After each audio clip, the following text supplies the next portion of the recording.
Hello guys, അപ്പോൾ രാവിലെ ഇന്ന് നല്ല ഫ്രഷ് ഞണ്ടാണ് കിട്ടിയിരിക്കുന്നത്. അപ്പോൾ അത്യാവശ്യം നല്ല വലിപ്പമുള്ള ഞണ്ടാണ്. ഈ ഞണ്ട് കൊണ്ട് നല്ലൊരു സ്പെഷ്യൽ ഞണ്ട് കറിയാണ് ഉണ്ടാക്കാൻ പോകുന്നത്. അപ്പോൾ നമ്മുടെ ഞണ്ടെല്ലാം ഞാൻ നല്ല അടിപൊളിയായിട്ട് ക്ലീൻ ചെയ്തെടുത്തിട്ടുണ്ട്. ഇതിന് വേണ്ടുന്ന ചേരുവകൾ എന്തെല്ലാമാണെന്ന് നോക്കാം. കുടംപുളി നേരത്തെ ഞാൻ എടുത്ത് വെള്ളത്തിലിട്ട് വെച്ചിട്ടുണ്ടായിരുന്നു, കുറച്ച് മതി. പിന്നെ ഇഞ്ചി വെളുത്തുള്ളി ചതച്ചത്, ഇവിടെ ഒരു തക്കാളിയാണ് എടുത്തിരിക്കുന്നത്, സവാള, കറിവേപ്പില. ഇനി ഇതെല്ലാം കൂടി എണ്ണയിലിട്ട് വഴറ്റിയെടുക്കാം.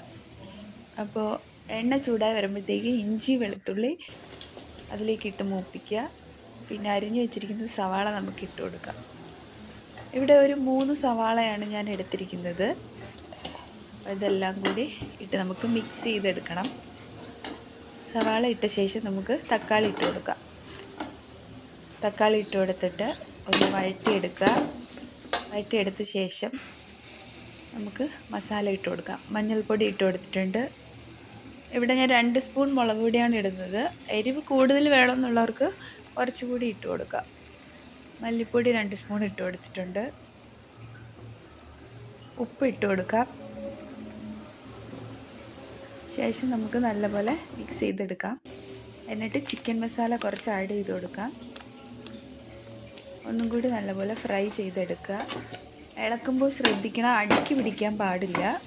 അപ്പോൾ അത് നല്ലപോലെ യോജിപ്പിച്ചെടുത്ത ശേഷം നമുക്ക് ഇതിലേക്ക് കഴുകി വൃത്തിയാക്കി വെച്ചിരിക്കുന്ന ഞണ്ടിട്ട് കൊടുക്കാം.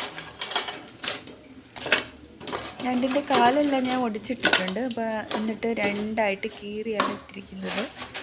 അപ്പോൾ ഇതുപോലെ ഇട്ട് കഴിഞ്ഞാൽ അതിൻ്റെ ഉള്ളിലൊക്കെ നല്ലപോലെ മസാലയൊക്കെ പിടിക്കും. ഞണ്ടിട്ട ശേഷം നല്ലപോലെ ഇളക്കി കൊടുക്കണം. ഇളക്കി മിക്സ് ചെയ്തിട്ട് കുടംപുളി വെള്ളത്തിലിട്ട് വെച്ചിരിക്കുന്നത് ഒഴിച്ചു കൊടുക്കാം. അതിനുശേഷം നമുക്ക് ഇതിലേക്ക് തേങ്ങാപ്പാൽ ഒഴിച്ചു കൊടുക്കാം. ഇവിടെ തേങ്ങ ഞാൻ എടുത്തിരിക്കുന്നത് നല്ല ക്രീം പോലെ അരച്ചാണ്. അപ്പോൾ അത് അതിലേക്ക് ആഡ് ചെയ്ത് കൊടുക്കുക.